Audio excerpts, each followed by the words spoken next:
guys, so dahil birthday na ngayon na anak ko, nandito kami ngayon sa simbahan. Sisimba kami. With mother.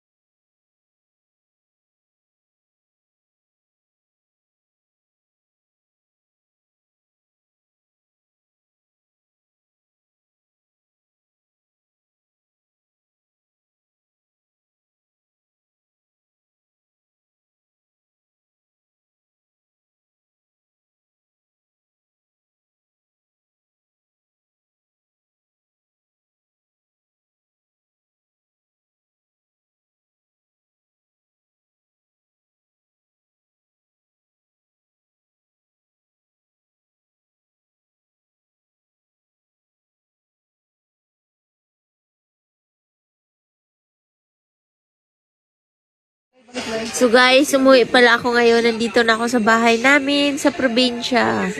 So yan, yung nandyan yung anak ko, yung pamangkin ko. Tapos, andyan naman yung pretty. Ano ba yun nandun pala? So yun. Grabe, nandito lang kami parang sa sala ba.